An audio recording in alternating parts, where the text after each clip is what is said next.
Vamos a la carta del apóstol. Me va a dar algo aquí, hermanos. Me va a dar algo aquí. Bien, vamos a la carta del apóstol. Recuerde que estamos haciendo una predicación expositiva y consecutiva de la carta del apóstol Pedro. ¿Cuál carta? ¿Cuál? La primera carta. Muy bien, primera carta del apóstol Pedro. Hace una semana estuvimos desarrollando los dos primeros versículos. ¿Lo recuerdan? ¿Sí lo recuerdan? Los dos primeros versículos de la primera carta del apóstol Pedro. Bien, pues continuemos aquí con la carta del apóstol Pedro. Escuchen, si por ahí se me escapa el Pablo, les pido por favor que me excusen, ¿no? Siempre uno tiene al Pablo en mente, ¿no? ¿Cierto? Bien, primera carta del apóstol Pedro. Déjeme por favor hacer una introducción, ¿no? Para poder de alguna manera darle continuidad a nuestra enseñanza, una introducción y un resumen de pronto de lo que fue el domingo pasado. Así que si usted quiere profundizar un poco más, le recomiendo que vea la enseñanza de hace 8 días para que pueda conectar con los siguientes versículos que a continuación vamos a enseñar. Estaremos del versículo 3 en adelante. Vamos a pidiéndole al Señor que nos ayude para poderlo enseñar de la mejor manera, y por sobre todas las cosas de la manera transparente y correcta como ha de ser en Cristo Jesús y con respecto a su palabra. Así que, amados santos, de lo que hace 8 días mencionábamos es que la carta del apóstol Pedro lo que hace ciertamente es de alguna forma animar a los creyentes de aquella época. Los creyentes de aquella época, o la iglesia, si usted me permite, estaban compuestos por judíos conversos y gentiles ¿qué? Conversos. Los niños ya van saliendo. Muy bien, mientras van diciéndole a los niños, para no distraerme.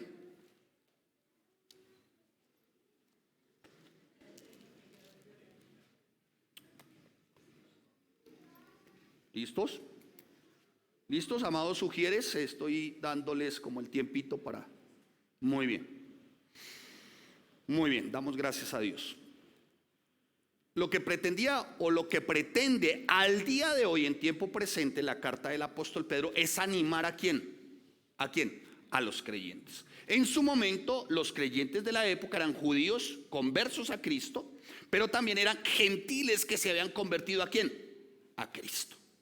Ahora bien, ¿estaban viviendo un tiempo particular? Sí. ¿Cuál era el tiempo? Julio del 64, como se le denomina. Una gran persecución que venía a causa de lo que Nerón había hecho con la ciudad de Roma. ¿Qué había hecho Nerón? Había incendiado ¿qué? Roma. Un día Nerón se levantó, corrió las cortinas de su casa y dijo, de su palacio, y dijo: la ciudad está fea, necesito un plan de ordenamiento territorial, un nuevo plan de ordenamiento territorial. Bueno, Nerón, ¿qué hacemos? Incendien todo, y los habitantes con todo.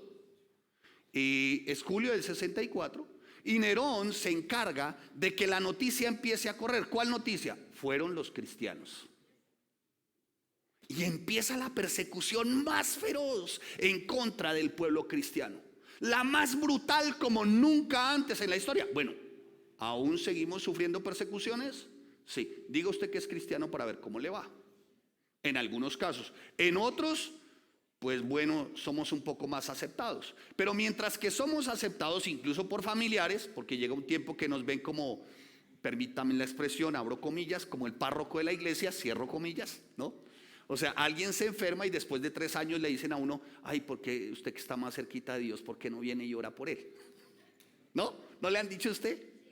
Ay, usted que asiste a una iglesia, ¿no? Ahora que pasaron todas estas festividades, diciembre y todo este rollo, y de pronto usted asistió a una novena con lechón, natilla, buñuelos, todo ese rollo, todo ese cuento, y le dijeron: ay, mire, ahí llegó, ¿qué hubo? ¿Quiere natilla? ¿Será que usted puede hacer una oración por la familia? Usted que está más cerquita de Dios.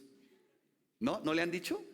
¿No? ¿Sí? O cuando alguien se enferma y dice: ay, llamen a fulano, mire, él puede ir a orar en el hospital, ¿será que él va a llorar? Ay, oren, ¿no? Y cuando usted llega allá, usted que es la hermana en Cristo, usted le ve como la monja de la caridad y dice: ay, por fin llegó, hermana. Y la ven como una monja, ¿no?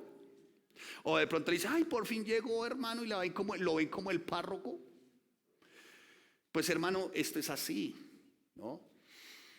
Retomando, empieza la persecución más feroz, tan feroz que Nerón y sus procónsules y cónsules tomaban prisioneros a los cristianos en la época, los ungían, y no exactamente con aceite de oliva, como se hace hoy para tumbarlos, no.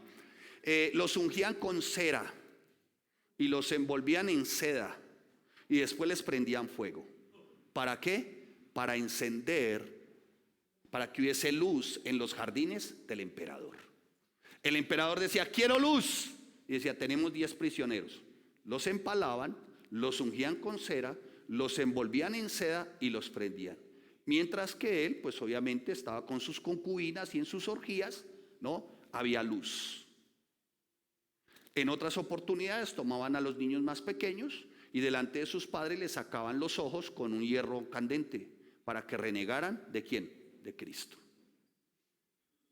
Esa era la situación de la época. Ahora, epístola o carta es lo mismo. Una epístola está compuesta por un autor, los destinatarios, un mensaje, y dentro del mensaje hay un propósito. El propósito por el cual escribe el apóstol Pedro es para que el cristiano de la época tuviese una esperanza. ¿Una qué? Esperanza. ¿Tú no la necesitas? ¿No la necesitas? Voy a decirle, le voy a colaborar. Yo sí necesito, y más que nunca, vivir en esa esperanza. Porque los ataques son muchos. De dentro o de fuera de la iglesia los ataques son muchos. El mundo, cómo presiona el mundo, cómo opresiona el mundo. Y necesitamos vivir con la certeza de que para el cristiano sí hay una esperanza. Y el apóstol Pedro empieza a describir, mire, ya me iba a hacer con las gafas así, no las tengo. Y el apóstol Pedro empieza de alguna manera, escuchen, su doxología, entiéndase doxología, como un saludo. Entonces el apóstol Pedro empieza de alguna manera saludando así. Pedro, apóstol ¿de quién? Pedro se hace de alguna manera, ¿no? Y se describe él como un ¿qué? Como un ¿qué? Apóstol de Jesucristo, o sea, como un siervo de Cristo. Y le habla ¿a quiénes? A los expatriados de la dispersión. Bueno, yo lo mencioné hace 8 días. Si usted quiere aprender un poco más, vaya por favor y escúchela. ¿Qué significa expatriados? ¿Qué significa de la dispersión? De la dispersión, ¿no? Y menciona el apóstol Pedro algunos lugares que son claves: Ponto, Galacia, Capadocia, Asia y ¿qué? Y Bitinia. Eran los extremos del mundo conocido de la época. O sea, el apóstol Pedro está dirigiendo una carta a todos los hermanos, porque todos los hermanos estaban sufriendo pruebas y tribulación. ¿Qué nos quiere decir Pedro con esto? Hermano, que su tribulación, su prueba no es la única. Hay otros hermanos alrededor del mundo que están sufriendo pruebas y tribulaciones. ¿Por qué? Por el nombre de Jesucristo. Y les mencionaba no hace mucho un pastor en Irak que parece ser, no sé si ya fue ejecutado, pero estaba siendo condenado a muerte por predicar la Biblia y predicar a Cristo. Aquí todavía tenemos la posibilidad, hermanos, de predicar a Cristo. La constitución política de nuestro país, oremos y que el Señor permita que no sea cambiada, nos permite desde su articulado, ¿no?, desarrollar nuestra fe y nuestra manifestación de fe. ¿Sí me estoy haciendo entender, amados santos de Dios? Hasta ahora no se nos ha prohibido cerrar, no nos han buscado para ponernos cera, para envolvernos en seda. Tenemos la posibilidad de predicar a Cristo resucitado. Así que, amados santos de Dios, continúa el apóstol Pedro. Estoy haciendo un resumen rápido. Y ahí empieza el apóstol Pedro a dar unos ingredientes de esa esperanza. El primero de los ingredientes, permítame así, ingrediente o factor o rasgo, característica, es que llama a los hermanos de Ponto, Galacia, Capadocia, Asia y Bitinia, como los llama en el versículo 2, elegidos. Y después dice, ¿según qué? La presencia de Dios. O sea, les dice, mire, ustedes han sido escogidos, hermanos santos de Dios. Y ya ahí empieza como que en la iglesia empieza a alimentarse y a decir: wow, tú me escogiste, Señor. Mire, hermanos, creo que la esperanza tuya y mía empieza desde este preciso término, elegidos. Elegidos viene de eclectos. Eclectos significa que aunque estamos aquí, no pertenecemos aquí porque hemos sido expatriados, sino que pertenecemos ¿a dónde? Al reino de los cielos. ¿Que le pertenecemos a quién? A Dios. Y si le pertenecemos a Dios, ahí es donde se empieza a cumplir la palabra de que si Dios es con nosotros, ¿quién contra quién? Contra nosotros. Pero ese quién contra nosotros es, y el significado exacto y puntual es que ¿quién se va a levantar contra nosotros si nosotros predicamos a Cristo resucitado? Amén. ¿Me estoy haciendo entender, amados? Por favor, la Biblia, por el amor de Dios, por lo que más quieran la Biblia, hermanos. Porque si algunos vienen pensando que aquí hacemos milagros, maravillas y prodigios para satisfacer sus necesidades primarias, como pagar deudas, como ungir sus tarjetas de crédito, sus facturas para que mañana sean pagas o aparezca dinero en sus cajeros automáticos, quiero decirles algo: están en el lugar equivocado. Biblia, hermanos. Amén. Biblia. ¿Claros? Porque esto es lo que nos va a llenar a nosotros siempre de fortaleza a través de una esperanza. Y empieza la esperanza diciendo: eclectos, ustedes han sido elegidos. Ustedes están en este mundo, pero no pertenecen ¿a quién? A este mundo. Aunque este mundo les presione, jóvenes. ¿Presiona este mundo, jóvenes, sí o no? Claro. ¿Y presiona a través de qué? De muchas circunstancias, situaciones, momentos. ¿La moda presiona? ¿Sí? ¿Las modas presionan? ¿La fama presiona? Aquí más de un joven quisiera ser como Bugs Bunny. No, bueno, gloria a Dios, gloria a Dios, gloria a Dios, gloria a Dios. Pero todo eso presiona ¿o no? Sí presiona a Bugs Bunny, presiona, ¿no? El que usted compre un caso, un tingo, todo eso presiona, todo eso presiona. Y eso intenta sacar a nuestros jóvenes y a los jóvenes, ¿o no? ¿Cierto?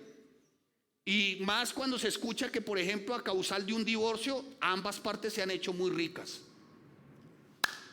Ustedes no saben que eso tiene un mensaje que ya no es subliminal, es un mensaje ¿qué? Directo. ¿Qué está vendiendo entonces esta sociedad? Divorciarse paga, ¿o no? Mientras que este señor promociona, mientras él promociona todo eso, se está enriqueciendo, ¿o no? ¿La señora se está enriqueciendo? Claro. ¿Cuántos millones de vistas tiene su canción? ¿La hermana? ¿No? ¿Alguien sabe? Hermanos, no llevaba 24 horas y tenía más de 50 millones de vistas. ¿Eso genera qué? Dinero. ¿Además de qué? De fama. Y ya están esperando su segundo disco. Entonces, ¿presiona?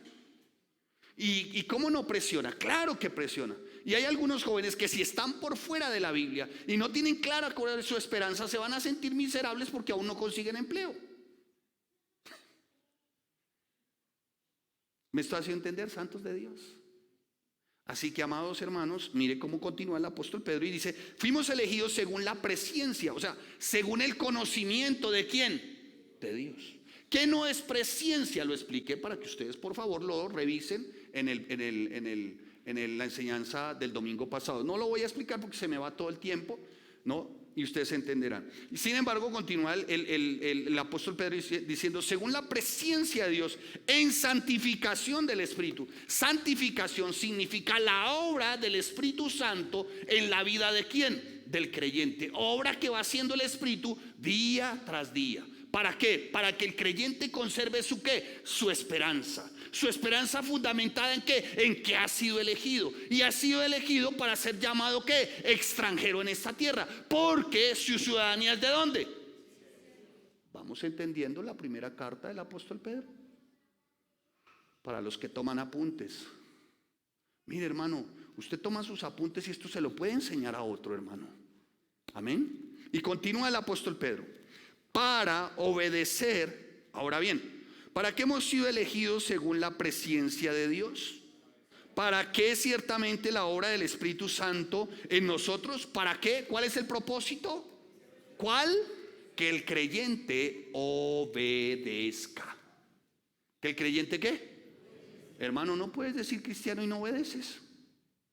Entonces, ¿en qué estamos?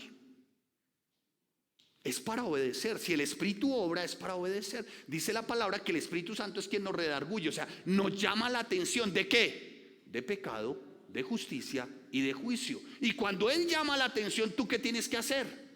Obedecer. ¿A pesar de qué? ¿A pesar de qué? De las circunstancias. Y una forma de obedecer es también bendiciendo en todo tiempo y en todo lugar.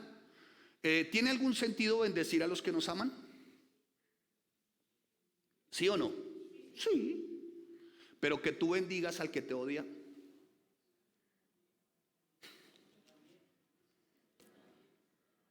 ¿En qué consideran ustedes que hay más mérito? ¿En bendecir a nuestros enemigos o no? ¿Cierto? Así se parezcan aún inclusive al mismo diablo, hay que ¿qué? Bendecirlos. Porque aún Daniel, está en el libro de Daniel para que ustedes lo estudien con nosotros. Aún ni Miguel maldijo al diablo. ¿Sabe qué dijo Miguel? Que Dios te reprenda. Entonces, amados hermanos, ¿habrá algún mérito en bendecir a quienes nos aman? No, es normal o no. ¿Quién no se siente agradado? ¿Quién lo recibe bien? ¿Lo trata bien? Es normal. Pero quien te aborrece, ¿tú lo bendices? ¿Quien te odia, tú lo bendices? ¿Saben? Es para qué la santificación en el Espíritu. ¿Para qué es? Mire su Biblia, no me mire. De acuerdo a la primera carta del apóstol Pedro en el versículo 2, ¿para qué es la obra de santificación del Espíritu en nosotros? ¿Para qué? Para obedecer. ¿A pesar de qué? De las circunstancias. ¿Sí? Por eso dice la palabra para que hablemos como debe ser. Con salmos, con himnos, o sea, que hablemos correctamente, hermanos. Porque lo que hay en nuestro corazón, eso brota, ¿o no? ¿Cierto? Para obedecer. Mire, así tan sencillo como esto. Voy a colocar una ilustración. ¿Quién que aquí está de pronto por aquellas cosas, no? Yo no soy muy diestro en las artes manuales, debo de confesarlo, ¿no? La última vez que intenté cerrar la llave de mi casa, tratando de hacer algunas cosas, casi se inunda mi casa. No soy muy diestro, debo reconocer, por eso reconozco que el Señor a cada uno nos ha dado dones y talentos. ¿Sí? Pero ¿quién aquí que ha intentado clavar, ¿no?, una puntillita, se ha machucado? Y al momento de machucarse dice, aleluya, gloria a Dios. De a de veras, ¿quién? ¿Cuál es la primera reacción? Yo le pediría, por favor, coloque su teléfono en modo avión o silencio. No por usted, sino me distraigo con una facilidad enorme. ¿Quién ha bendecido en esos momentos? Sin embargo, la palabra nos llama a que debemos ¿qué? Obedecer, ¿cierto? Y una manera de obedecer tal vez no será aleluya, gloria a Dios. Pues está uno, ¿no?, de pronto martillando y como uno mira para otro lado o de pronto sonó el celular, uno no va a decir aleluya, gloria a Dios, bendito tu amor incondicional.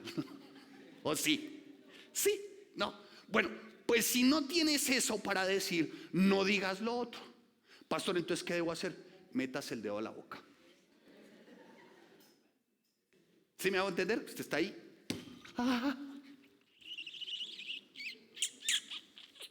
Y después sí puede decir aleluya, gloria a Dios. Mire, hermano, si usted no tiene nada para decir que sea de bendición, mejor cierre el pico. Amén.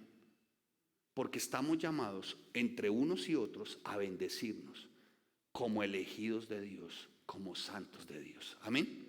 ¿Sí me estoy haciendo entender? Muy bien, amados. Continuemos ahí. Y continúa la palabra y dice, para obedecer y ser rociados con la sangre de Jesucristo. ¡Wow! Aquí vemos ciertamente el cumplimiento, ¿no?, de una promesa dentro de esa esperanza, que fuimos rociados con la sangre ¿de quién? De Cristo. ¿Recuerdan a Moisés y el pueblo de Israel? Él puso sangre sobre los dinteles, ¿lo recuerdan?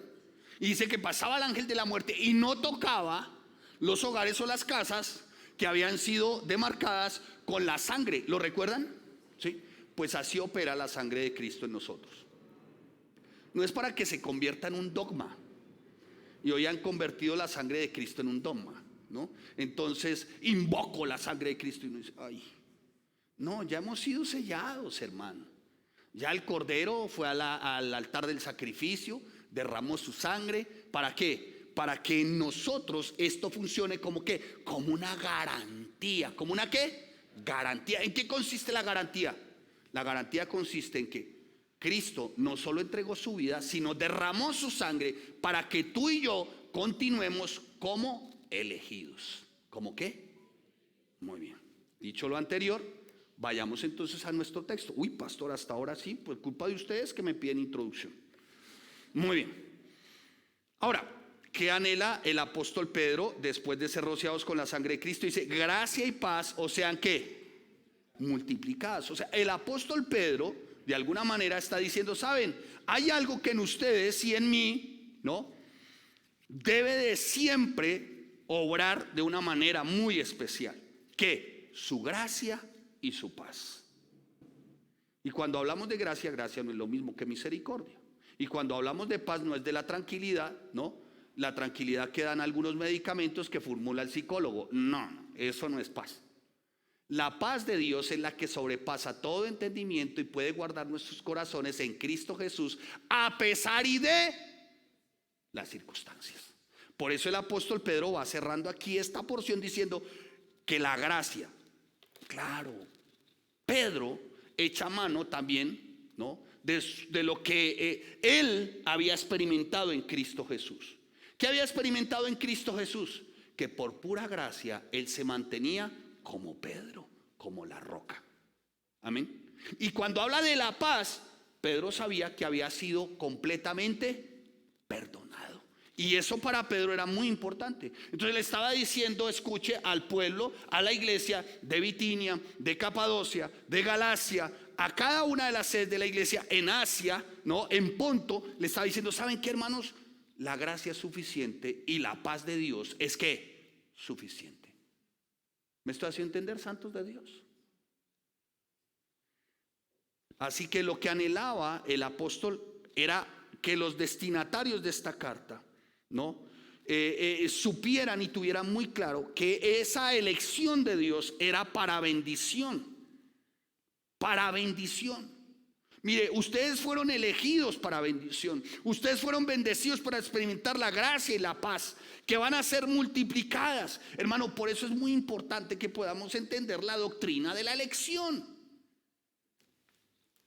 Usted no está acá porque vino a buscar a Dios. Así usted me diga, sí, pastor, yo me levanté esta mañana con ese ánimo de venir a la iglesia. Es más, levanté a los niños temprano, les preparé el desayuno. Es más, le golpeé a los dos, no se demoren en la ducha, rápido, voy a llegar tarde. Ese amor, ese deseo de estar en la iglesia, eso no viene de ti. Eso Dios lo puso en tu corazón. Y te voy a explicar una cosa, tú no buscaste a Dios, Él te busca a ti todos los días. ¿Lo podemos entender? Él es el que nos busca. Él es el que quiere tener un conocimiento completo y pleno a través de una relación contigo. Y eso es lo que el apóstol Pedro quiere decirle a la iglesia. Si usted es elegido, es para que usted y yo, dice el Señor, tengamos una relación, una común unión. Amén. ¿Sí? ¿Ocurre en el matrimonio? Sí. ¿Usted eligió? A ver, varón, ¿usted eligió a su esposa? ¿Sí o no? ¿Sí o no? Sí. Nosotros cuando no conocíamos de Cristo, nosotros elegimos o no, ¿cierto? Los que conocen de Cristo hoy oran por su cónyuge, sí. Pero la verdad, si uno va a mirar, nosotros no pusimos en manos de Dios el tema de nuestro matrimonio. No, nosotros escogimos, ¿por qué? Por vista. ¿Sí o no? O aquí, ¿quién ayunó 40 días para que fuera su esposa? ¿Quién esperó 6 meses de amistad con propósito para que fuera su esposa? Levante sus manos. 2 años, 1 año para... No. Aquí incluso, y habiéndola conocido, ya uno quería casarse, ya uno había elegido. Algunos sus papás le dijeron, mire, no es ella. ¿Por qué no pone los ojos en su prima Marta, que es ingeniera de minas y esmeros? Esa sí le conviene, ¿no? Pero usted ¿qué hizo? ¿Usted qué hizo? ¿Usted qué? Eligió, ¿sí o no?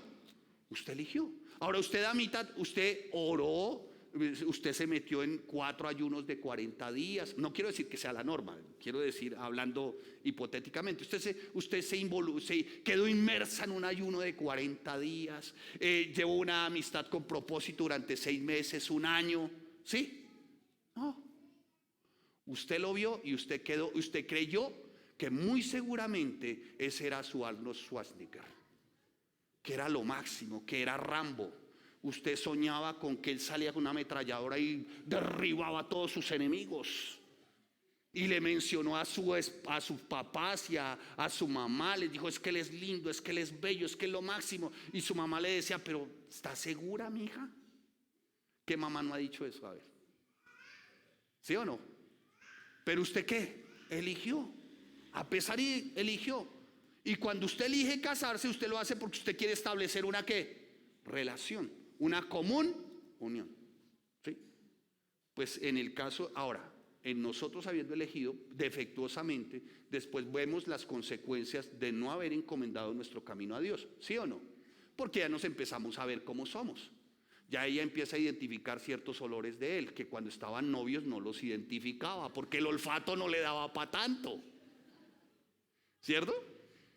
Ya hay algunos olores que empieza a identificar él de ella, y sobre todo cuando sale del baño él no cree que haya salido su princesa, porque él imagina otras cosas. ¿Sí me estoy haciendo entender, hermanos? Cuando empezamos a conocer de Dios y de Jesucristo, nos vamos dando cuenta cuántos defectos y cuántos errores. Y vamos diciendo: y Señor. Sin embargo, Él, a pesar de nuestros malos olores, de nuestros defectos, Él que quiere hacer siempre, establecer una común unión con cada uno de nosotros. Amén. ¿Sí me hice entender, santos de Dios? Muy bien. Dicho lo anterior, amados santos de Dios, la doctrina de la elección siempre será muy importante entenderla voy a nombrar solamente 3 puntos. Punto número 1, porque la doctrina de la elección, ¿no?, siendo una verdad muy clara, porque la menciona el apóstol Pedro, va a hacer que seamos verdaderamente humildes. ¿Qué significa humildes en este caso? Que nos sometamos a lo que la palabra dice. Amén. Porque dice: para obedecerle. La doctrina de la elección, punto 2, será siempre muy importante, porque es la forma también que nosotros como creyentes debiésemos de exaltar, de alabar, de adorar a Dios. ¿Por qué? Porque Él nos eligió. ¿Sí me va a entender? Entonces ya usted no se exalta, ya usted no ve mérito alguno en usted. Usted dice: no, yo vengo, te adoro, te alabo, Señor. ¿Por qué? Porque tú me elegiste. Y punto número 3, solamente voy a mencionar 3, algunos otros comentaristas, estudiosos, bueno, mencionan hasta 10, 15, 20 puntos de la doctrina de la elección.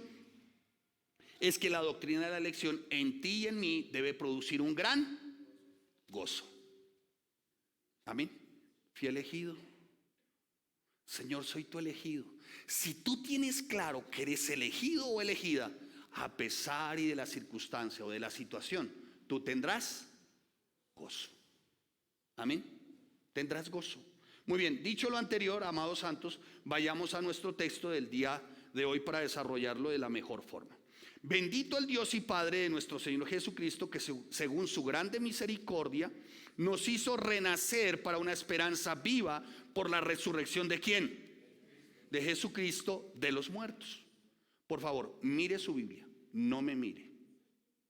Muy bien. Si no tiene una Biblia, levante su mano, con mucho gusto le facilitamos una, o en su defecto le damos la dirección de la librería cristiana donde puede comprar una. Para una herencia incorruptible, incontaminada, inmarcesible, reservada en los cielos para vosotros, que sois guardados por el poder ¿de quién? De Dios. Estoy leyendo versión 960, Reina y Valera. Muy bien. Y dice la palabra, que sois guardados por el poder de Dios mediante la fe, para alcanzar la salvación que está preparada para ser manifestada en el tiempo postrero. Versículo 6, en lo cual vosotros os alegráis, aunque ahora por un poco de tiempo, si es necesario, tengáis que vivir en la teología de la prosperidad, ¿no?, sin tener ningún tipo de pruebas.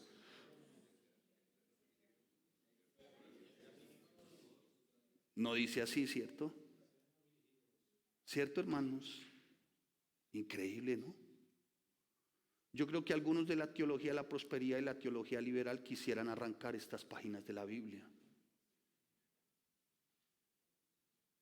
Y es triste, hermanos, porque la debacle de la iglesia, por la enseñanza, por la falta de enseñanza pura de la palabra. Porque ser cristiano y elegido tiene la connotación de ser afligido. Amén. ¿Me estoy haciendo entender, santos? Muy bien. Pero tenemos una gran esperanza. Sigamos. Entonces dice, en lo cual vosotros os alegráis, aunque ahora por un poco de tiempo, ¿no? Si es necesario, tengáis que ser afligidos en diversas pruebas. Bueno, cuando el apóstol habla de un poco de tiempo, quisiera por favor que ustedes me permitieran una ilustración, a ver si no hago por aquí un mal. A ver, ¿no? Muestra, a ver. Espero no hacer aquí algún... No lo encontré, pero bueno, digamos que es este, ¿no? Ok, un poco de tiempo. ¿Qué significa un poco de tiempo? Alguien dirá, o sea que pastor, nosotros los creyentes vamos a ser afligidos por un año, por 2 meses, por un mes, por 30 días, por 40 días. Hermanos, cuando el apóstol Pedro habla de un poco de tiempo, habla de nuestra permanencia en esta tierra. Eso es un poco de tiempo comparado con la eternidad. ¿Sí me hago entender, hermanos? Un poco de tiempo es mientras permanecemos en esta tierra, porque en esta tierra dice el apóstol Pedro en la primera carta, en el capítulo 1, en la primera carta, en el capítulo 1, versículo 1 y 2, que somos ¿qué? Elegidos, pero nos da una connotación de que habiendo sido elegidos somos ¿qué? Expatriados, o sea, somos ¿qué? Extranjeros, o sea que nuestra ciudadanía no es de esta tierra. ¿De dónde es? Del cielo. Entonces él dice, mientras y por un poco de tiempo ustedes que no son de acá, porque ustedes son ¿de dónde? De allá. ¿Sabe cómo llama un poco de tiempo a nuestro pasar? ¿Sabe por qué le llama un poco de tiempo? Porque nada se puede comparar con la eternidad. Le explico un poco de tiempo, pastor, ¿para qué sacó el lazo? No pretendo otra cosa. Escuchen, un poco de tiempo es como esta porción. ¿Sí me hago entender? De tu vida. ¿Ven este pedacito metálico? ¿Sí? Esto es un poco de tiempo. O sea, mientras tú trasegar en esta vida, esto es un poco de tiempo, ¿sí? Esto es solamente un poco de tiempo. Mientras tú trasegar en esta vida, como expatriado, como ciudadano ¿de dónde? Del cielo. Y dice un poco de tiempo porque lo compara con la... Mira qué es esto comparado con esto. Es que poco. O sea que un poco de tiempo puede ser toda tu vida. Uy, pastor, eso es ser cristiano. Yo como que no me le mido. Hermano, esto nos enseña lamentablemente, y por eso es que muchos van de iglesia en iglesia, buscando no portarse como expatriados, buscando no portarse como ciudadanos del cielo, sino buscando de iglesia en iglesia cómo se les concede como ciudadanos del mundo. Y nada tiene que ver el mundo con nuestra ciudadanía. Continuemos ahí. Muy bien, hice esa observación rápidamente. Ahora dice la palabra, ahora por un poco de tiempo, si es necesario, ¿no? Para que tengáis que ser afligidos en diversas pruebas, para que sometida a prueba vuestra, ¿qué? No me quiero, ay Dios, ayúdame Señor, que sea la presencia de tu Espíritu, oh Dios. Por favor, que el tiempo pueda ser redimido para poder predicar transparente y claramente, Señor. Por favor, buen Dios. Lea otra vez el versículo 7. Para que sometida a prueba vuestra, muy bien, mucho más preciosa que el oro, el cual aunque perecedero se prueba con fuego y sea hallada en alabanza y gloria y honra cuando sea manifestado. Déjeme hacerle una analogía, una ilustración, por favor, que sé que más adelante, bueno, ya habiendo hecho la ilustración, ustedes y yo vamos a tener una mayor comprensión del texto. para que sometida a prueba. ¿Qué se somete a prueba? Aquí entre nos, en nuestro ámbito, ¿qué puede ser sometido a prueba? A ver, ¿quién me dice? ¿Cuándo se necesita ser sometido a prueba a algo? ¿Cuándo? Cuando queremos saber si es qué. A ver, cuando queremos saber si es qué. Bueno, algunos dicen falso, se la valgo. Cuando, ¿cómo? A ver, eso, ¿quién dijo? ¿Quién dijo genuino? Ay, hermana. Muy bien, hermana. Gloria a Dios. Mire, la hermana levanta. Tranquila, hermana, no la voy a hacer pasar adelante para tumbarla. Qué bendición. Muy bien, hermana. Para ver si es que genuino o no, ¿cierto? Sí. Yo me traje este billete, claro, de menor denominación. Pastor, me hubiera gustado tener uno de 100,000. ¿Quién tiene uno de 100,000 para quedarme con él? Digamos que es de 100. Hoy está de moda los billetes de 100, ¿o no? Y la gente lo recibe ¿cómo? Como con cierta ¿qué? Digamos la verdad, como con cierta desconfianza, ¿sí o no? Aunque uno le dé, y uno como pastor le dé a un hermano un billete de 100, hermano, cámbiamelo. De todas maneras el hermano pensará, sí es el pastor, pero ¿está mal? No, porque está sometiendo a prueba algo para de alguna manera comprobar si es que genuino, auténtico. Las pruebas lo que hacen en la vida del cristiano, ciertamente es, de alguna forma, el poder certificar si su fe es genuina. Y para eso solamente basta en el billete de 100,000 decir, bueno, sí, hoy ya no. Antes en otra época no sé cómo era que se probaban, pero hoy eso se le hace al billete. Hay hasta un lápiz especial también. Se pasa por una lámpara. Otros lo parten por la mitad. Le hacen todas las pruebas. Todas las pruebas había así por haber. O sea, el billete es sometido ¿a qué? A prueba. Igual nuestra fe, ¿o no? ¿Sí? Ahora, nuestra fe, ¿cómo va a ser sometida a prueba? Solamente que el Señor Jesús haga, es bueno, es bueno. ¿Sí? Ya con esto no basta. Un billete ya uno engaña a la vista, ¿cierto? A la vista. O sea, el creyente no va a ser probado por vista. El creyente va a ser probado en su propia vida. ¿En su propia qué? Para ver si su fe es genuina.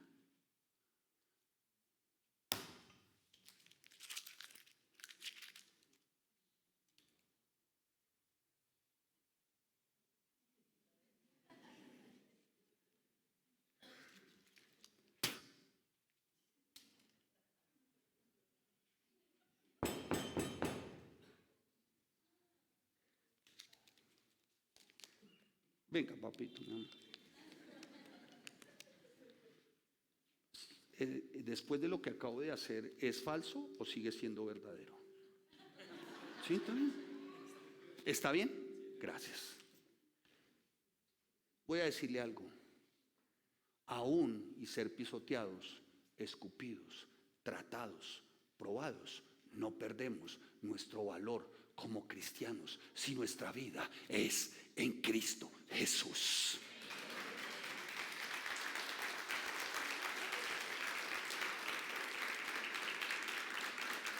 Así que esta iglesia por este tiempo está haciendo, a que no saben cómo, así. Esa iglesia es buena. Sí, así está siendo probada esta iglesia. No, esta iglesia está siendo probada hoy así.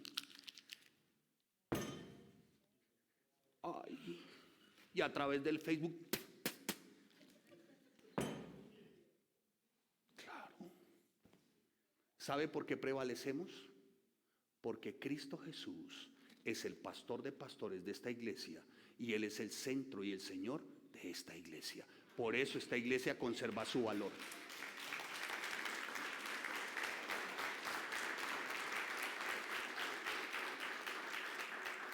¿Vamos bien? Entonces no reniegue cuando va a ser probado, hermano. Acuérdese de esto siempre que vaya a ser probado.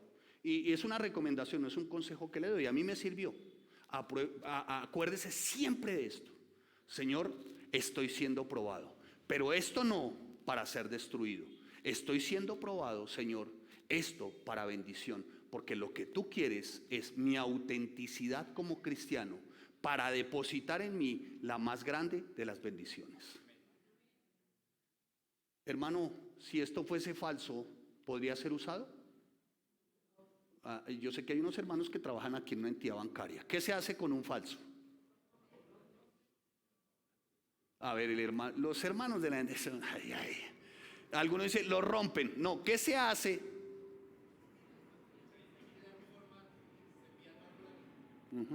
Se hace un formato. ¿Qué, hermano? Se hace el formato, ¿sí? ¿Se envía a dónde? Al Banco de la República, y en el Banco de la República lo coleccionan.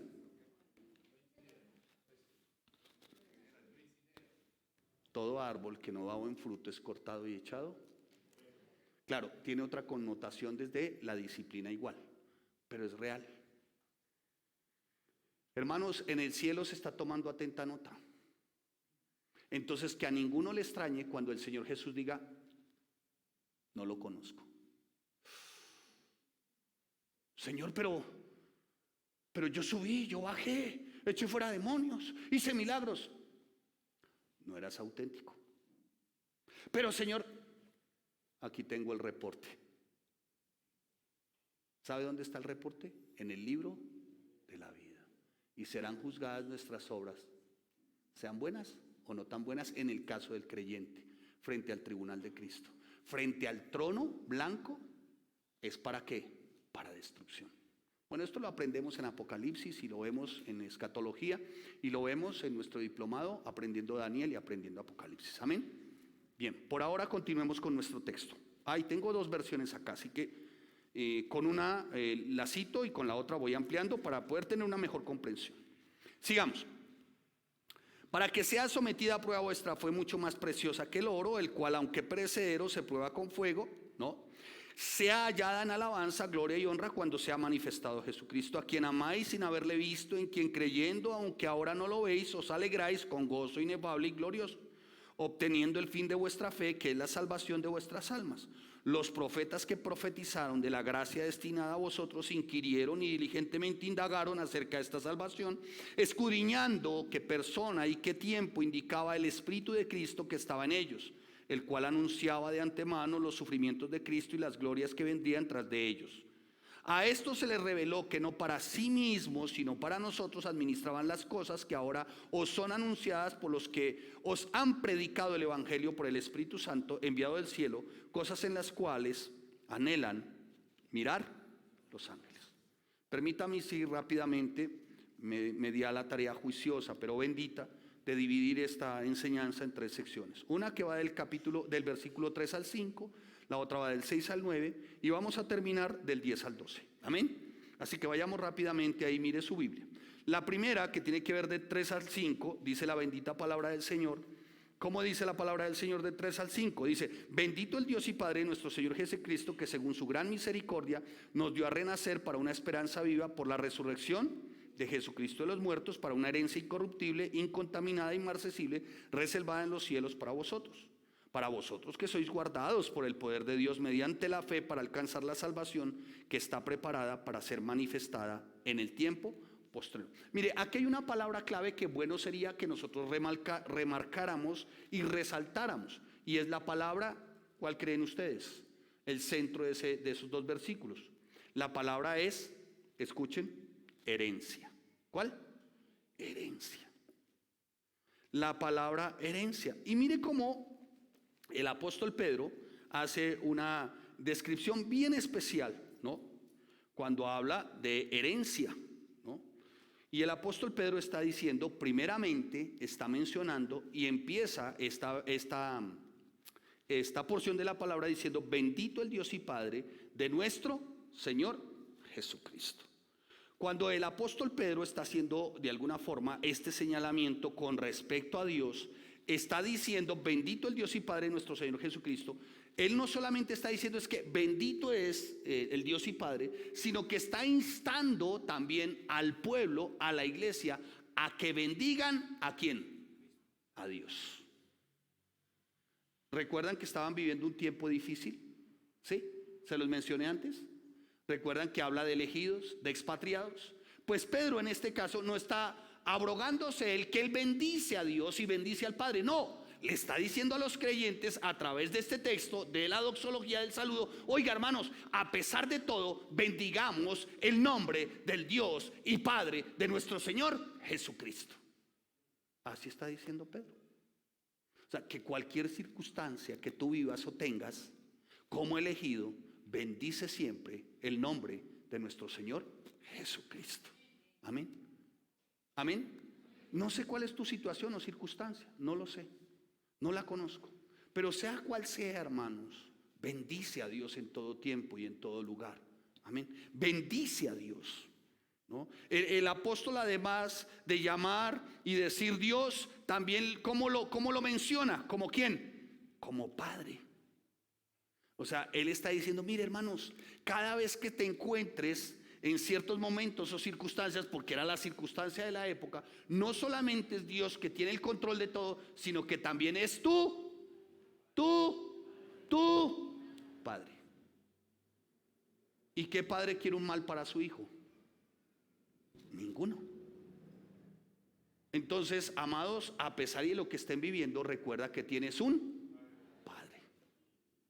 Recuerda que tienes un Padre. Creo que uno de los principales, y permítanme así decirlos, bueno, principal no, creo que uno de los pecados en los que por ahí pueden caer algunos es en que por circunstancias o momentos de la vida creen que están solos. Y no estamos solos. Tenemos no solamente un Dios, sino que también tenemos Dicen que los papás ciertamente tienen una tendencia, una inclinación a ser muy condescendientes con sus hijas. ¿Sí o no? ¿Es verdad? Ah, dijo alguien, es cierto. Y es cierto, ¿o no? ¿Cierto? Y es como las niñas de sus ojos, ¿cierto? Y es la niña, ¿no? Entonces cuando yo recuerdo en aquel tiempo, no quiero hablar de mí, pero en aquel tiempo, si uno quería pedir un favor, ¿no?, a mi papá o algo, nos reuníamos los otros y confabulábamos y decíamos: digámosle a ella que vaya y le diga a mi papá. ¿No? Sí. ¿Y qué padre no tiene esa inclinación de estar, ¿no?, protegiendo, sobreprotegiendo cuando se trata de su hija, ¿no? Ahora, el decir de los papás siempre es que yo los amo a todos. Yo los amo a todos. Realmente en nosotros los seres humanos no se cumple tanto, pero en Dios sí. Él nos ama a todos por igual. ¿Y saben por qué? Porque la cruz del Calvario fue expuesta para todos. ¿Y sabe por qué? No por mérito tuyo ni mío, sino por los méritos ¿de quién? De Cristo.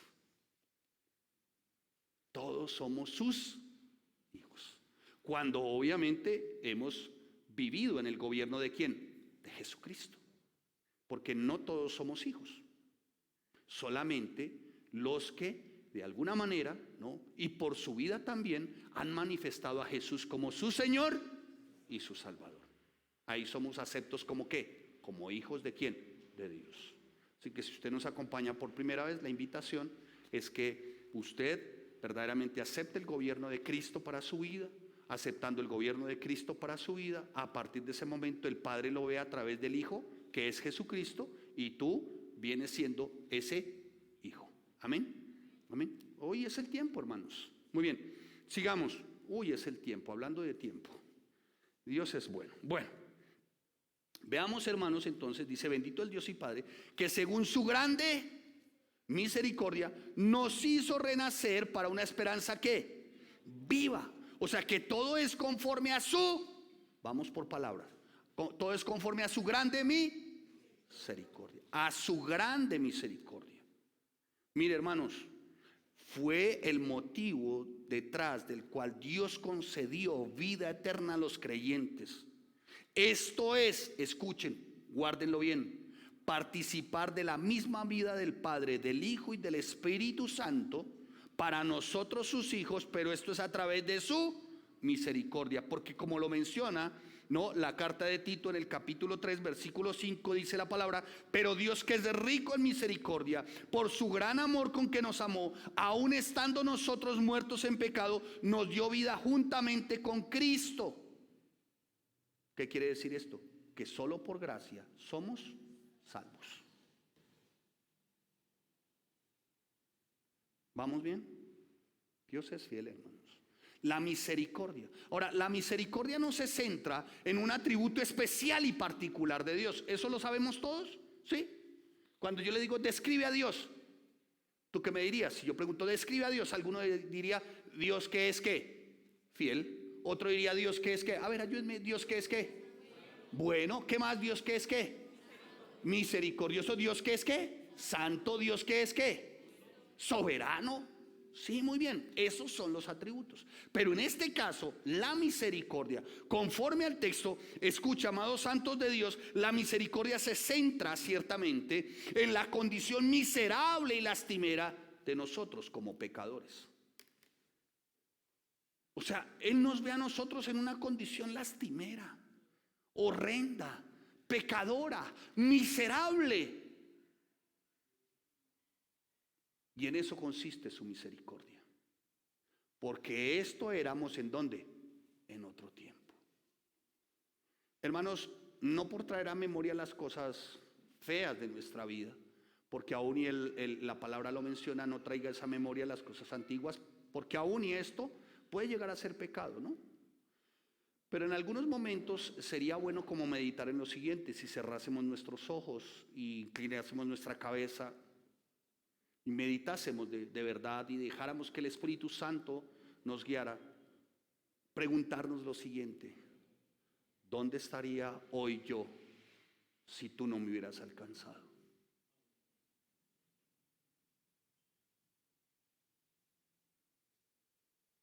Señor, ¿dónde estaría yo? Porque ¿sabe qué fue lo que le atrajo a Él de nosotros? Ay, sí, pastor, que yo soy lindo. Lindo para pecar. ¿Sabe qué le atrajo a Dios de nosotros? Pastor, que yo tengo grandes talentos.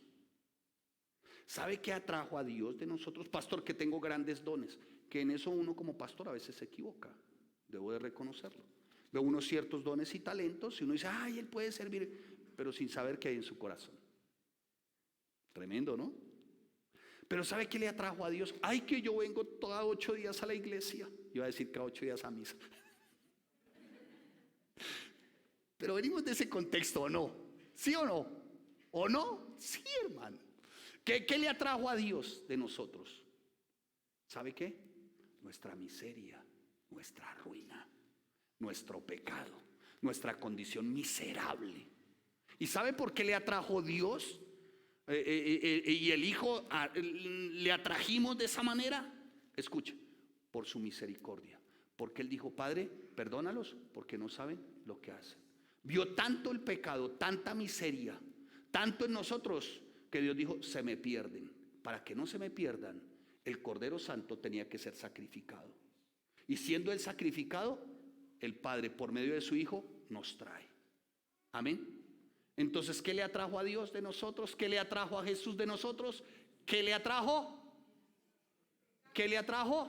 Alguien dijo, el pecado de Él. No, hermano. Hable en primera persona, diga, mi pecado. En eso consiste su misericordia. Alguien está haciendo, eso no me lo habían enseñado. Hermano, me alegra que lo haya aprendido, hermana y hermano. Pero ¿sabe qué? Llévelo a la práctica. Cada vez que el Señor te llama a servir, cada vez que el Señor te llama a ocupar un espacio en la iglesia, como mujer, como maestro, no es porque tú seas tan necesario, es por su misericordia. Y es porque eso es un privilegio ¿para quién? Para ti y para mí. ¿Sabe? Yo no estoy aquí como pastor por algún don o algún talento. Yo no estoy aquí porque le estoy haciendo un favor a Dios. Yo estoy aquí por pura misericordia. Porque les voy a decir algo. Si tuvo que escoger a uno de entre ustedes y al peor de entre ustedes, fue a mí.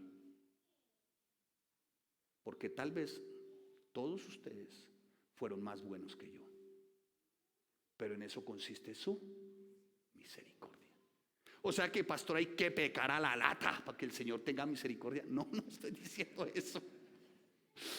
Estoy diciendo que al Señor lo que le atrae es nuestro pecado. ¿Para qué? Para salvación. ¿Vamos bien? Muy bien, sigamos, tiempo apremia. Y dice, según su misericordia. Misericordia divina, ¿no? Que nos debe de llevar a nosotros, ciertamente, a vivir en esa condición redimida, porque Él decidió otorgarnos vida eterna, y no fue por algo que nosotros como pecadores pudiésemos hacer o merecer, ¿no? Con razón Pablo, y en esta vez sí cito a Pablo, pastor, deme el texto, que sé que hay más de un acucioso con el texto, me encanta cuando son acuciosos con los textos. 2 de Corintios capítulo 1 versículo 3. Hermano, miren, no hay nada más especial para Dios, para su iglesia, el que ustedes sean acuciosos con la palabra. Amén. Eso es muy especial. Entonces, en 2 de Corintios capítulo 1 versículo 3, el apóstol Pablo llama a Dios Padre misericordioso. Muy bien, amados. Y dice que nos hizo renacer para una esperanza viva por la resurrección de Jesucristo de los muertos.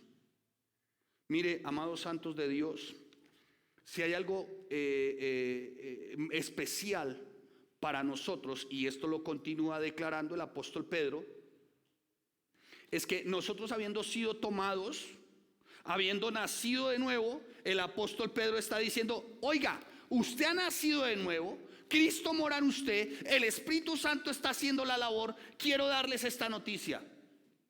Sí hay una esperanza, y la esperanza para ti y para mí es como, mire su Biblia, no me mire. ¿Es una esperanza qué? ¡Viva!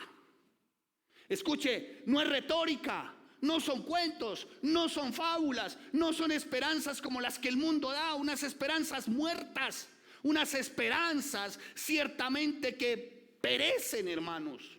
La esperanza que Él nos da es una esperanza viva. ¿Y por qué es viva esa esperanza, amados santos de Dios? Por la resurrección de Jesús de entre los muertos. Si Jesucristo no hubiese resucitado, vana hubiese sido nuestra fe. Seríamos considerados por muchos como de pesar, pero Cristo resucitó. Esa es nuestra esperanza, que un día, más temprano que otro, porque hermanos, su segunda venida está cerca, partiremos y nos reuniremos con Él. Y dice la palabra, y los muertos en Cristo resucitarán primero, y estaremos con Él para su gloria eterna. Esa es nuestra esperanza, y la esperanza nuestra es viva. ¿Qué está esperando de acá, hermano? Que sus cuentas se multipliquen, que su dinero se multiplique. Por favor, eso es vano. Que sus riquezas, casas, carros, yo no sé qué otras cosas se multipliquen, eso es vano, hermanos. ¿Es malo? No es malo. Pero recuerden que no podemos servir a dos señores a la vez. No, amados, nuestra esperanza es porque Cristo resucitó. Si Cristo no hubiese resucitado, vana hubiese sido nuestra religión, dice otro texto. Seríamos dignos de que se nos tuviera pesar. O sea, sería una religión más como la del Islam, como la de los musulmanes. ¿Mahoma resucitó? No. ¿Buda? No. Cristo sí. Y esa es nuestra esperanza viva. Que un día, más temprano que cualquier otro, me encontraré con mi esposa, mis hijos, y estando frente al tribunal de Cristo, como siervo de Dios, mi esposa, mis hijos, poder voltear y mirar, y todos ustedes con nosotros. Esa es una esperanza viva.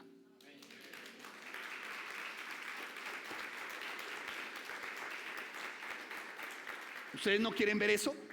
¿No quieren ver eso? A eso se aferra mi vida, hermano. Yo, ¿qué no anhelaría yo decir uno, Señor, llévame ya? O sea, que yo calga aquí ya, quede como un pollo y que la iglesia empiece a orar, ay, resucítalo. No, no me hagan ese favor, no me hagan ese mal. No oren para que yo resucite, no me hagan ese mal, por favor. ¿Saben por qué? Porque estarían aplazando la cita que yo tengo con mi Señor. Y yo necesito que esa cita llegue pronto.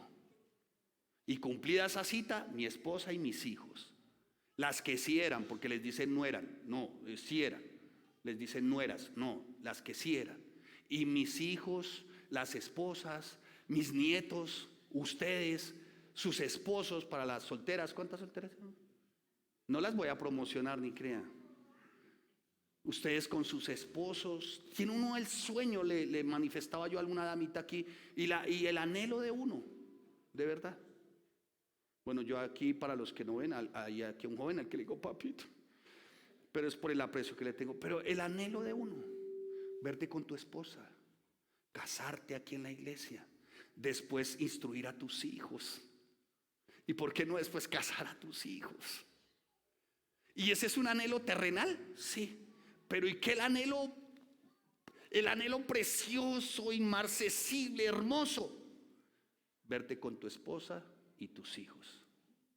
Y cuando, papito, mi amor, allá en el cielo. Hermanos, ¿ustedes no creen que esa es una esperanza viva? Entonces, ¿por qué se queja? ¿Por qué reniega de ser cristiano? Si esa es la esperanza nuestra, hermanos santos de Dios. Para una herencia, no, una esperanza viva, ¿sí? Vuelvo y le repito, el mundo incrédulo únicamente conoce esperanzas muertas, pero en nosotros hay una esperanza que es viva, pero que es también, ¿qué? Eterna. ¿Sí? Y dice la palabra y continúa, ¿para una herencia qué? ¿Para una herencia qué? ¿Se acuerdan que les dije, marquen en este texto la herencia qué? Una herencia que incorruptible. Herencia, para la palabra griega, es cleronomía. ¿Qué significa cleronomía? Posesión. Que viene y ciertamente por otros. ¿Sí o no? Eso es herencia, ¿o no? ¿Sí? ¿Aquí a quién le han dejado herencia? ¿Tierra, así sea detrás de las orejas, le han dejado? Es una herencia. ¿Le pertenecía a usted? ¿La trabajó usted? ¿Se la ganó usted? Hay algunos que reciben herencia y no son fieles con Dios. Herencia. ¿Y sabe por qué viene nuestra herencia? Por Cristo. Y la herencia nuestra es ¿qué?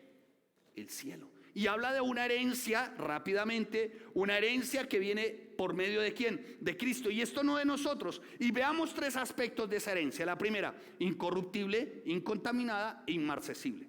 Incorruptible significa, y viene del griego, aftartón, que sí se refiere a lo que no se daña, a lo que no se degenera, no muere ni está sujeto a destrucción. O sea, es una herencia que siempre va a permanecer y a prevalecer. ¿Me estoy haciendo entender? A eso hace la referencia incorruptible. A diferencia de la herencia terrenal. La herencia terrenal, si es corruptible, se agota. Entonces, hermano, aprendas esta. Escuche, si su felicidad, su gozo está puesto en algo o en alguien, vas a sufrir. Estás equivocado. Y te voy a explicar por qué. Porque el alguien algún día nos falla o ya no está. ¿Sí o no? ¿Cierto? Algún día nos falla o ya no está. A mí me impacta a veces cuando alguien va a orar y dice, ay, oremos por el enfermo. ¿Y cuántos años tiene el enfermo? 99 años, está a 30 días de cumplir 100. ¿Y para qué vamos a orar? No, para que el Señor lo sane y siga viviendo. No, por mí sí no oren por eso, hermanos. Yo no creo que yo llegue hasta allá, ¿no? No creo que llegue hasta los 99. Pero no, al contrario. ¿Yo para qué voy a orar por un enfermo de 99 años a 30 días de cumplir 100? Yo más bien lo que le voy a poner es a Cristo, Para que sea salvo y parta ¿con quién? Con el Señor. ¿Para qué oro? Para que el Señor lo sane. ¿Para qué? Si ya con 100 años todo el organismo sea ¿qué? Desgastado. Porque este cuerpo es ¿qué? Corruptible. O sea, se acaba, se oxida, se desgasta, muere. Así que cada vez que usted ora por un enfermo de 99 años, Señor, levántalo del lecho, que camine, que vea, que sus riñones, que esa diabetes. No, Señor, que estire la pata rápido. Pero antes de que la estire, que te conozca. Para vida eterna. Van por la salvación del cuerpo. ¿El cuerpo para qué, hermanos? Si la salvación es ¿qué? La principal es ¿qué? La salvación de ¿qué? Del alma. Porque recuerden, la vida con respecto a la eternidad, un pedacito. O sea, por mucho que usted ore y se levante ese enfermo de 99 años, si al caso yéndole bien, un año más. ¿Sí o no? Y su alma perdida, ¿o no? ¿Sí o no? Claro. ¿Para qué este cuerpo, hermano? Mire, hay algunos que de este cuerpo, los gusanos se lo van a comer de la porquería. ¿Para qué este cuerpo? Este cuerpo volverá ¿a dónde? Al polvo. Pero el espíritu y el alma volverán a quien es dueño de ese espíritu y de esa alma, el Señor Jesucristo, el Padre Dios nuestro. Amén. Por eso es que tenemos que orar. O sea que cuando yo esté en mis 90, no sé si llegue allá. Yo le he dicho a mis hijos, no se van a poner ahora, resucítalo, levántalo. No, Señor, despáchalo rápido, que es lo que quieres estar contigo. Amén. Y es que esa es la esperanza. Y no les estoy hablando algo indebido, hermanos. El apóstol Pablo lo mencionó yo. ¡Ay! ¿Hasta cuándo, Señor, yo en este cuerpo mortal? Dice el apóstol Pablo. ¿Hasta cuándo? No porque despreciara su cuerpo. Aparte porque si era el muy despreciado. Porque decían, la palabra que él predica y como él enseña es poderosa. Ay, pero su aspecto físico es asqueroso. ¿Ustedes creen que Pablo se deprimió? Ay, no me miran porque soy asqueroso. Donde Pablo hubiera pensado eso, no hubiésemos tenido las 13 cartas que tenemos en la Biblia. Y no hubiésemos contado con la médula de la doctrina cristiana. Romanos, Efesios, Gálatas. Si Pablo hubiera estado tan pendiente de él, es que no me miran. No, Pablo dijo, ¿hasta cuándo en este cuerpo mortal? O sea, diciendo como el apóstol Pablo diciendo, ¿sabes, Señor? Yo quisiera partir ya. Yo quisiera que mi cita fuera ya. Yo quisiera vivir mi herencia incorruptible. Yo quisiera vivir mi herencia, Señor, incontaminada, inmarcesible. Yo la quisiera vivir ya. Yo quisiera tener esa cita ya, Señor. Ay, pero Señor, todavía me falta mucho por hacer. ¿Saben qué estaba diciendo el apóstol Pablo? ¿Sabe por qué aún anhelando yo partir, no de alguna forma, no considero que sea el tiempo? El apóstol Pablo dijo, por todos ustedes, porque todavía me falta discipularlos.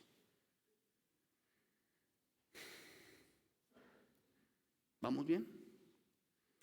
Pastor, usted mira el reloj hasta cuándo termina. No lo sé, le pedí a un hermano que había un portátil, pero no sé, el hermano creo que está viviendo ya una herencia incorruptible, incontaminada, inmarcesible el hermano. Muy bien, incontaminada. Una herencia, el término incontaminado viene de aniatón, que significa o señala o describe algo que permanece puro e impoluto, o sea, libre de polución. ¿Sí me hago entender? O sea, que tu herencia es completamente ¿qué? Pura. ¿Por ti? ¿Por los méritos de quién? Le recuerdo, el puro aquí es Jesucristo. Porque si tú y yo hubiésemos sido puros, ¿para qué sacrificio? ¿Para qué cruz? Y el otro término es inmarcesible. Por ahí alguien dice, oh gloria. Es un himno precioso de un país muy lindo. Ay, sí, pastor del Ecuador. No, hermano, de Colombia, de Colombia. ¿Cuántos oran por su nación? Levante su mano. ¿Cuántos oran por las fuerzas militares? ¿Cuántos oran por el gobierno? Hermano, antes de fijarnos, porque bueno, lo hice durante mucho tiempo, corrompidos, depravados, hay tantas cosas. Hermano, ¿sabe qué me toca hoy? Señor, y oro por la vida de mi presidente Gustavo Petro. Sí, sí, y tengo que orar por él. Sí, va en contravía de muchas cosas. Sí, mi deber será maldecirlo, a su esposa, a sus hijos. No, porque entre otras les tengo un noticio. No. Ni ningún hombre o gobierno será lo que cambie nuestras vidas. Todo ciertamente está bajo el gobierno del Dios soberano. Y el único que cambia, muda y hace que todas las cosas sean para bien para los que le amamos es Dios. Ni el dólar, ni la gasolina, ni si bajaron los peajes. A propósito, bajaron. No, hermanos. El único que hace eso es ¿quién? Dios. Así que tu confianza debe estar plenamente siempre ¿en quién? En Dios. Pastor, es que el salario subió el 13 o el 16% y no alcanza para nada. Voy a decirte algo. Cuando tu confianza es Dios, Él hace mucho más de lo que tú puedes esperar. Y no le estoy hablando de teología de la prosperidad o yo. No estoy diciendo pasen acá y hagan un pacto. No. He hecho, eso no es de Dios. Pero paro ahí para no portarme como un lapidario casquivano. Así que, amados santos de Dios, por eso también más adelante el apóstol Pedro va a decir, y lo va a mencionar en el capítulo 5, que lo vamos a ver más adelante, cuando aparezca el príncipe de los pastores, capítulo 5, versículo 4 de la primera carta del apóstol Pedro, cuando aparezca el príncipe de los pastores, vosotros recibiréis la corona de gloria incorruptible. ¿Quién te la da? Según el texto que acabo de leer, ¿quién te la da? ¿Quién te la da? No, lo voy a leer otra vez. Y mire su Biblia. Cuando yo cite un texto, usted vaya a su Biblia. Primera de Pedro, capítulo 5, versículo 4. Cuando aparezca el príncipe de los pastores, vosotros recibiréis la corona incorruptible de gloria. ¿Quién da la corona incorruptible de gloria? ¿Quién? ¿Quién?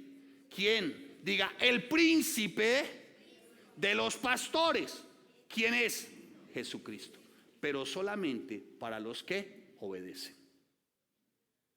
¿Claros? ¿Sí? Muy bien, amados santos. Y continúa el apóstol: reservada en los cielos para vosotros que sois guardados por el poder de Dios mediante la fe para alcanzar salvación que está preparada, manifestada en el día postrero. Dicho esto, pasa el apóstol Pablo del 6 al 9, ¿no? Y dice el apóstol, en lo cual vosotros os alegráis, aunque ahora por un poco de tiempo, si es necesario, tengáis que ser afligidos en diversas pruebas, para que sometida a prueba vuestra fe, mucho más preciosa que el oro, el cual aunque perecedero se pueda con fuego, sea hallada en alabanza, gloria y honra cuando sea manifestado Jesucristo. ¿Jesucristo es quién? ¿El príncipe de quién? De los pastores, a quien amáis sin haberle visto, a quien creyendo, aunque no lo veáis, os alegráis con gozo inefable y glorioso, obteniendo el fin de vuestra fe, que es la salvación de vuestras almas. Ahora, cuando dice lo cual vosotros os alegráis, el apóstol Pedro se está refiriendo al pasaje anterior. ¿Y qué decía el pasaje anterior? Hacía referencia ciertamente a una herencia. ¿Lo recuerdan? ¿Sí? Ahora, más adelante dice el apóstol Pedro, aunque por un poco de tiempo, si es necesario, tengáis que ser afligidos en diversas pruebas. Voy a terminar de veras con este versículo del apóstol Pedro, porque él enumera aquí, por lo menos voy a mencionar 3 características con respecto a las pruebas o a las aflicciones o a las tribulaciones que Dios usa para probar la fe de los creyentes. Punto 1. Dice la palabra ahí, dice ahora. ¿Cuándo? No dice mañana. No dice las que fueron. Dice ¿cuándo? Ahora, si viviésemos mañana, ¿cuándo serían las pruebas? A ver, hipotéticamente hablando. Digamos que ya estamos viviendo en mañana. ¿Cómo serían las pruebas? Digamos que vamos a vivir en febrero. ¿Cuándo serían las pruebas? No, pero no se desanime. Ay, o sea que eso es todo el tiempo, pastor. Ni siquiera el día de mis cumpleaños me salvo. Al menos por ser el mes del cumpleaños. Hermano, dice ahora, o sea que es ¿en qué? En todo tiempo. Y cuando menciona por un poco de tiempo, lo menciona ¿por qué? Porque el tiempo que está comparando lo compara con respecto a ¿qué? A la eternidad. Entonces, veamos algunos aspectos. Cuando también menciona por un poco de tiempo, sí es ciertamente que seguramente sea durante nuestro trasegar, ¿no? Y durante nuestro trasegar seguiremos siendo probados, ¿cierto? Ahora, pastor, ¿siempre van a ser las mismas pruebas? No, no. ¿Me ayudas con 3 asientos, por favor, rápidamente? Pásamelos. Tú pásame uno. Eso, papá. Bueno, yo ya creo que lo he expuesto. Las pruebas siempre serán ¿cómo?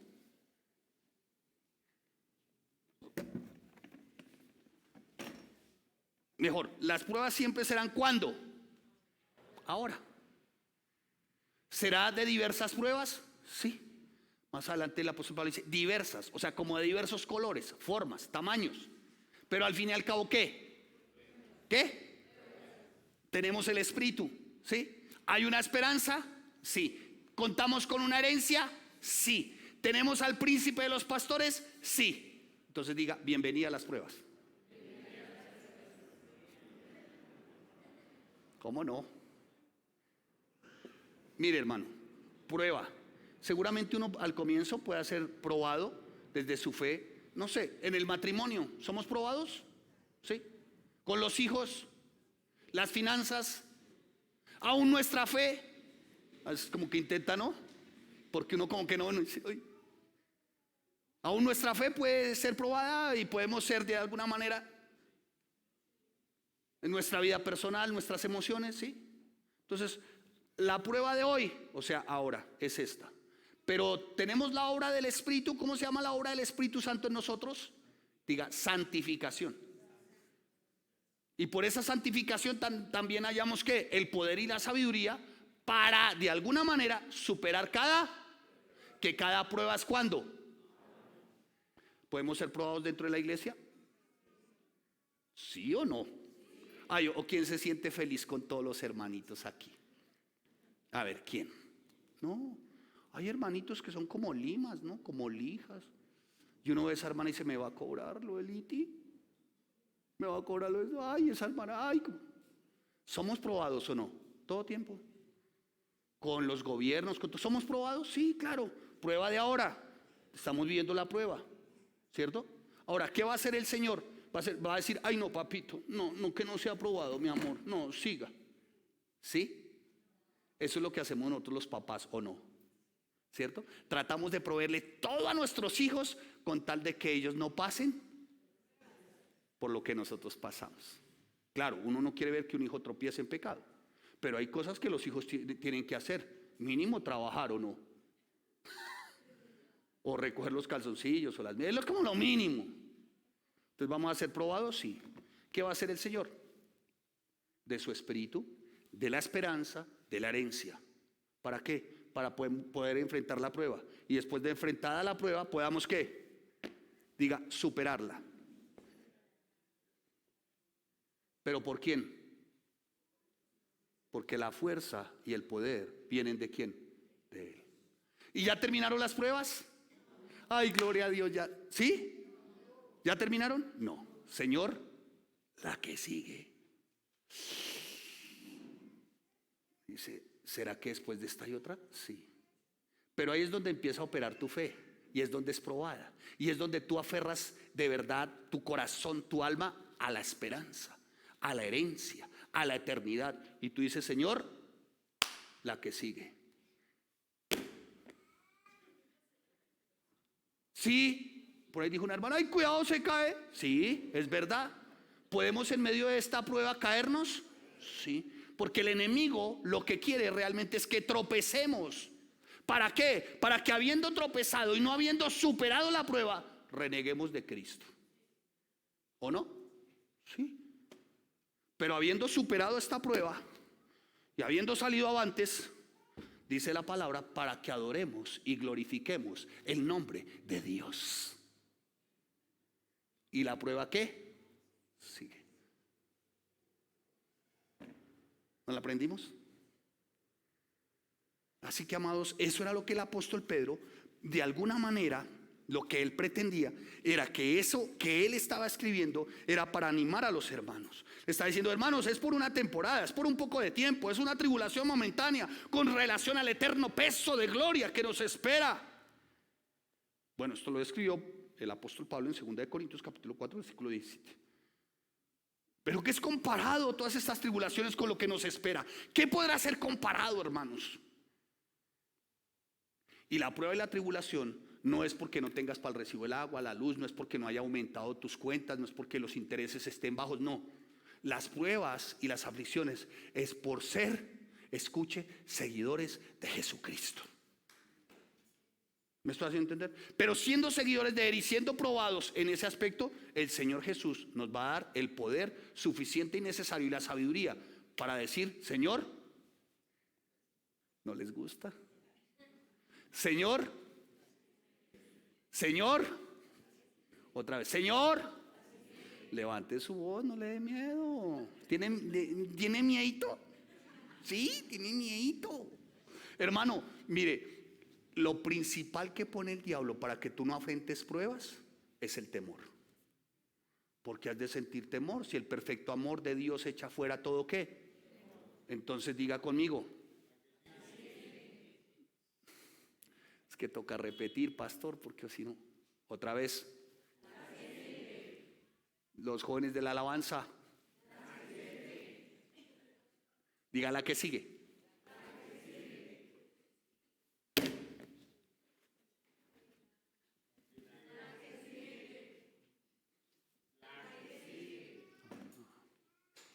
Amén. A mentirosos. Por eso, hermanos, es imposible volver atrás.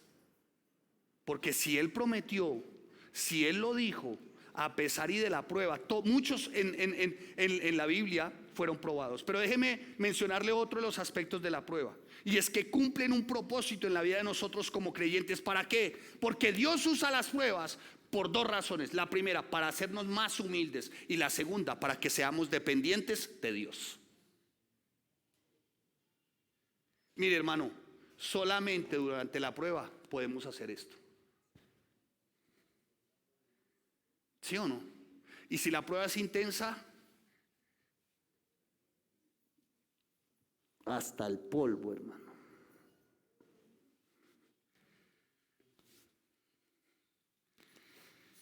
¿Quién que hoy tiene o Dios lo ha bendecido en recursos o con salud o con lo que sea hace esto?